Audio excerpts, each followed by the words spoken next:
ఎన్టీఆర్ జిల్లాలో ఇబ్రహీంపట్నం పోలీసుల over action ఆలస్యంగా వెలుగులోకి వచ్చింది. కొండపల్లి మున్సిపాలిటీలో రాత్రి 10:30 దాటినా షాప్ మూసేయలేదని చితకబాదారు పోలీసులు. అక్కడ ఉన్న ప్రజాప్రతినిధిని దూషించారు ఎస్ఐ. షాప్ కట్టిస్తున్నారంటూ చెప్తున్నా వినకుండా లాఠీతో కొట్టారు. దీంతో పోలీసులకు కొట్టే హక్కు ఎవరిచ్చారంటూ పోలీస్ స్టేషన్ వద్ద ఆందోళనకు సిద్ధమవుతున్నాయి షాప్ యాజమాన్యాలు.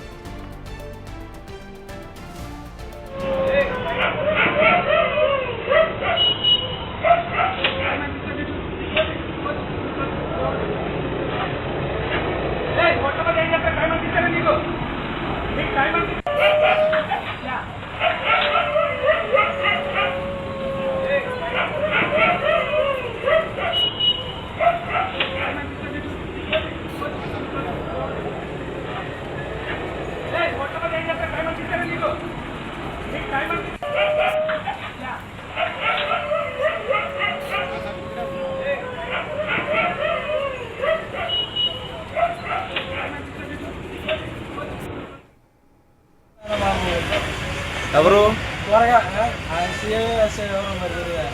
దేంతో కొట్టాడు? లాఠీతోటి. లాఠీ విరిగిపోయింది అప్పుడు కొట్టగానే. ఎన్నింటి టైంలో? 11 10:50 అదే 11 నీ అక్కడ లాఠీ అందుకని వంటలో చెట్లు అనుకుంటున్నాడు. ఎప్పుడైనా ఇలా జరిగిందా? ఏదైనా పూర్తి డీటెయిల్స్ మా ప్రతినిధి శివ అందిస్తారు. శివ, పోలీసులు ప్రవర్తించిన ఈ తీరుపై షాపు యాజమాన్యం అయితే ఆగ్రహం వ్యక్తం చేస్తోంది. అసలు ఏం జరిగింది, అక్కడ రూల్స్ ఏం చెబుతున్నాయి, 10:30కు షాప్స్ క్లోజ్ చేయడం ఏంటి, దీనికి సంబంధించిన పూర్తి వివరాలు ఏంటి?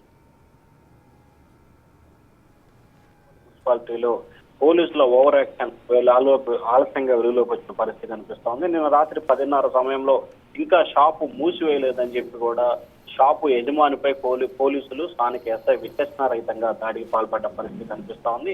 తాను ఒక ప్రజాప్రతినిధి అయి ఉన్నానని చెప్పినప్పటికీ కూడా ఆయనపై ఇష్టానుసారంగా వ్యవహరించి ఎస్ఐ అతన్ని లాఠీతో కొట్టినట్టు కూడా తెలుస్తా ఉంది. దీనికి సంబంధించి కూడా న్యాయ పోరాటానికి సిద్ధమవుతున్నారు వ్యాపార సంఘాలు. పోలీసులు కొట్టే హక్కు ఎవరిచ్చారని చెప్పి పోలీస్ స్టేషన్ ఎదుట ఆందోళన చేసేందుకు కూడా వారు సిద్ధమవుతున్న పరిస్థితి కనిపిస్తోంది. వాస్తవానికి రాష్ట్ర వ్యాప్తంగా గతంలో లేబర్ లైసెన్స్ ప్రకారం కూడా ఉదయం 8:30 నుంచి రాత్రి 8:30 వరకు షాపులు మూసివేయాల్సిన పరిస్థితి ఉంది. కానీ తాజాగా లేబర్ లైసెన్స్ అంటే పూర్తి స్థాయిలో సడలింపు నేపథ్యంలో కూడా రాత్రి ఉదయం 8 గంటల నుంచి కూడా రాత్రి 10:30, 11 గంటల వరకు కూడా షాప్ తీసుకునే అవకాశం ప్రస్తుతం కల్పించిన పరిస్థితి కనిపిస్తుంది. అయితే ఆయా పోలీస్ స్టేషన్ పరిధిలో ఉన్న అంటే లా అండ్ ఆర్డర్ దృష్ట్యా లేకపోతే మిగిలిన విషయాల దృష్ట్యా కూడా కొంత పోలీసు అధికారులకి టైం మెయింటైన్ చేసే హక్కు ఉంటుంది. కానీ పోలీసులు మాత్రం ఎటువంటి సమాచారాన్ని ఇవ్వకుండా ఏ రకంగా ముందస్తు హెచ్చరికలు జారీ చేయకుండా షాపు మూసివేయలేదని చెప్పి విచక్షణారహితంగా కొట్టడాన్ని కూడా పోలీసుల తీర్పై తీవ్ర స్థాయిలో ఆగ్రహం వ్యక్తం చేస్తున్న పరిస్థితి కనిపిస్తోంది. దీనికి సంబంధించి కూడా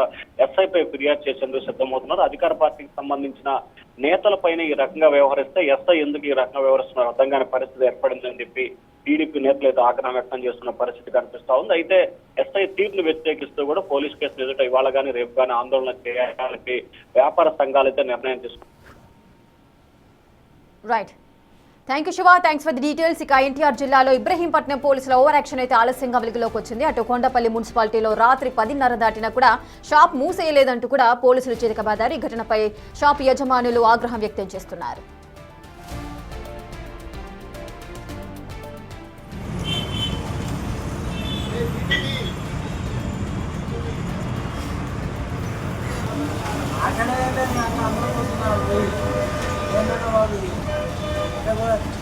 మామూలుగా అనుకుంటే ఏడుందా